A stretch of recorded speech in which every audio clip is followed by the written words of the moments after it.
नमस्कार। संत सेवालाल परिवार में आप सबका स्वागत है। मेरे जितने भी परिवार के सदस्य हैं, संत सेवालाल परिवार के जितने भी वॉलंटियर मेंबर्स हैं, इन सबको अच्छी सेहत की शुभकामनाएं देता हूं। अभी कोरोना का जो प्रहार है बहुत तेज़ी से बढ़ रहा है और ये तब से हो रहा है जब से वैक्सीनेशंस आई है। तो मैंने काफ़ी रिसर्च किया है इसके ऊपर कि ऑल सडन इतने सारे पेशेंट्स कैसे हुए और ऑल सडन इतने सारे पेशेंट्स कैसे आए। काफ़ी डॉक्टर से बातचीत करने के बाद मुझे ये पता चला कोरोना वैक्सीनेशन जो होता है अर्थात ये होता है इनएक्टिव वायरस को बॉडी में छोड़ा जाता है। जब इनएक्टिव वायरस बॉडी में छोड़ा जाता है तो बॉडी के अंदर जाके वो एक्टिवेट हो जाते हैं। तब जाके केमिकल इम्बैलेंस होने की वजह से खांसी सर्दी बुखार आने शुरू होते हैं। इसीलिए डॉक्टर्स कहते हैं कि यदि अगर आपको कोई बुखार वगैरह आए तब नॉर्मली जो पैरासीटामोल टैबलेट्स होते हैं या डोलो 650 होते हैं ये टैबलेट लेने से ठीक हो जाते हैं। लेकिन वैक्सीनेशन लेने के बाद जब हम टेस्टिंग के लिए जाते हैं, आप जब टेस्टिंग कराओगे तो आपको 100% कोरोना पॉजिटिव ही दिखाएगा। जब भी पॉजिटिव रिजल्ट आता है, जब आप हॉस्पिटल जाते हो तो आपको या तो क्वारंटाइन करना पड़ेगा और परिवार के लोगों को ये डर रहता है जाए तो इसीलिए आप उनको हॉस्पिटल में डालते हो। और हॉस्पिटल जैसे आप जाओगे तो वहाँ पे वही सिचुएशंस होगी कि बेड अवेलेबल नहीं होगा, ऑक्सीजन लगाना पड़ेगा। मतलब ये तो हॉस्पिटल वालों का बिजनेस है, वो तो उनका काम कर रहे हैं। इसीलिए मेरी आप सबसे विनती है वैक्सीनेशन लेने के बाद यदि अगर आपको कोई बुखार आ रहा है या कोई सिम्टम्स यदि अगर दिख रहे हैं तो कृपया हॉस्पिटल में मत जाइए और टेस्टिंग मत कराइएगा। आप चाहे तो आप अपने घर पे ही उसका इलाज कर सकते हो। यही एक कारण है जिसके वजह से दिन भर दिन जो कोरोना के जो पेशेंट्स होते हैं ना वो बढ़ते ही जा रहे हैं। इससे पहले ऐसा नहीं था। आप यदि अगर वैक्सीनेशन से पहले यदि अगर देखोगे तो उस समय शायद इतनी ज़्यादा संख्या में इतनी ज़्यादा मात्रा में लोगों का कोरोना पॉजिटिव होने के जो सिलसिले थे ऐसा वहाँ पे। लेकिन अभी जब से वैक्सीनेशन स्टार्ट हो गई है उसके बाद ये बढ़ना शुरू हो गया है। संत सेवालाल परिवार के जितने भी वॉलंटियर्स हैं, मेरी आपसे यही रिक्वेस्ट रहेगी कि आप घबराइए मत। यदि अगर आप कोरोना पॉजिटिव हो जाते हो तो आप अपने परिवार से बुरी बर्ताव ना करें, अपने परिवार के सदस्यों से बुरी बर्ताव ना करें। इससे हम लड़ सकते हैं। मीडिया जो बताती है इतने लोग मर गए, उतने लोग एडमिट हुए, ये बता रहे हैं, लेकिन उसके साथ साथ यदि अगर आज कोरोना की संख्या करोड़ के आसपास चली गई है तो उसमें बहुत सारे लोग रिकवर भी हुए हैं। सारे के सारे लोग नहीं मरे यहाँ पर। तो ये कोई जानलेवा बीमारी नहीं है। डेंगू मलेरिया से इससे भी कई ज़्यादा लोग वहाँ पे मरते हैं। तो संयम रखिए। ये जो बुरा समय है इसे संभल के रहिए।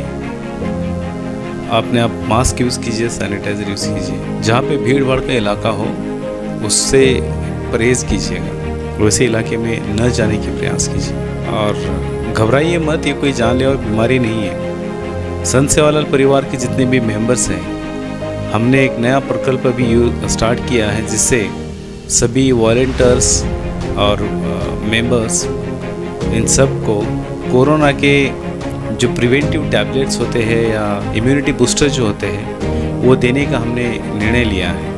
तो यदि अगर आपके पास कोई कोरोना पेशेंट्स भी यदि अगर होता है और उनको यदि अगर किसी प्रकार की सहायता की आवश्यकता हो तो आप हमें अवश्य संपर्क कीजिएगा। ये जो बुरा समय है ये चला जाएगा। बुरा वक्त ज़्यादा दिन नहीं टिकता है। तो आपने आप पर विश्वास रखिए।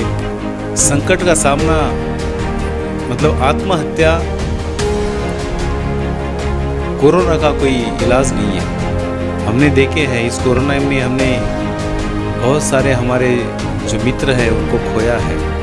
आंखों पे विश्वास नहीं होता है। तो घबराइए मत। इस कोरोना से कहीं ज़्यादा हर दिन जो है कैंसर पेशेंट मरते हैं, हार्ट अटैक से लोग मरते हैं और ये जो बीमारी है हर 100 साल में एक बार आती है। हमने 2020 में ये देखा, 1920 में भी था, 1820 में भी था, 1720 में भी था। तो हर 100 साल के बाद एक महामारी आती है। ये जो समय है चला जाएगा। आप अपने ऊपर विश्वास कीजिए, भरोसा रखिए और ये प्रयास कीजिएगा कि एक नई शुरुआत के साथ जीने की उम्मीद रखिए। ये बात याद रखिए कि आपके ऊपर आपका पूरा परिवार निर्भर है। यदि अगर आप आत्मविश्वास खो दोगे और आपको यदि अगर लगता है कि आत्महत्या ही इसका मार्ग है और सॉल्यूशंस हैं, तो आप ये गलत कर रहे हो। जिनके घर का साया उड़ गया है, उन सभी परिवारों से मेरा निवेदन है, आपको यदि अगर किसी प्रकार की किसी चीज़ की यदि अगर आवश्यकता हो तो आप संत सेवालाल का अवश्य संपर्क करें। हम जितना हो सके उतनी प्रयास करेंगे। कोरोना पेशेंट यदि अगर कोई पॉजिटिव है, उनको भी सही तरह से डील कीजिएगा, उनको भी आपके प्यार की आवश्यकता है। और इस महामारी की वजह से आप घर में बैठे हो, आपको काफ़ी सारी समस्याओं का सामना करना पड़ रहा है। जो लोग कर्जे में हैं, आपको ऐसा लगता है कि इनका कर्जा देना और उनका यदि टॉर्चर आपको हो रहा है, तो मेरी आपसे विनती है कि वो कॉल आप मुझे डाइवर्ट कीजिए। हम प्रयास करेंगे जितना सरलता से हो सके आपकी समस्याओं का निवारण करने का। लेकिन मेरी आपसे विनती है, जैसे आत्महत्या जैसे विचार आप अपने दिमाग से हटा दीजिएगा। संत सेवालाल चैरिटेबल सोसाइटी का जो मकसद है वो यही है, एजुकेशंस के लिए, बेटी या बहन की शादी के लिए, हॉस्पिटल्स के लिए, एग्रीकल्चर्स के लिए मदद करने की प्रयास करेंगे। आपको यदि अगर इन समस्याओं का सामना करना पड़ रहा है तो कृपया आप हमें अवश्य संपर्क करें। जिनको कोविड के लक्षण हैं वो भी आप हमें संपर्क करने की प्रयास करें।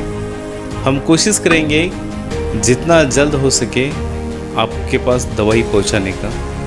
बुरा समय है, चला जाएगा, डट कर रहिए, इसका सामना कीजिएगा। जो हिम्मत से चलता है उसी को सफलता मिलती है। जब तक जीवन है तब तक समस्या है। आप जब तक जीवंत रहोगे तब तक आपके साथ समस्या रहेगी। मृत्यु के बाद कोई समस्या नहीं होती है और जीवन बार बार नहीं मिलता है। और साथ साथ संत सेवालाल परिवार के जो एक्टिव वॉलंटियर्स है या मेंबर जो हैं, इन सबसे मेरी विनती रहेगी, आप अपने परिवार के अलावा अपने जो पड़ोसी हैं उनका भी ख्याल रखें। यदि अगर आपके यहाँ पे कोई कोविड पॉजिटिव पेशेंट्स हैं तो उनको होम क्वारंटाइन किया जाता है और पूरे के पूरे परिवार वाले घर के बाहर नहीं आते हैं। तो मेरी आपसे विनती रहेगी, कृपया ये जानने के प्रयास कीजिए कि शायद उनको किसी चीज़ की आवश्यकता हो, और यदि अगर उनको किसी प्रकार की कोई आवश्यकता है तो इंसानियत के नाते उनको सपोर्ट करने, उनको मदद करने का भी प्रयास कीजिएगा। डट के रहिए, हिम्मत से ही रहिए। ये जो बुरा समय चला जाएगा और अच्छा समय ज़रूर आएगा। संत सेवालाल के जो एम है उसको हमको साध्य करना है। पूरे हिंदुस्तान को एक परिवार से जोड़ने का प्रयास करना है। जय सेवालाल।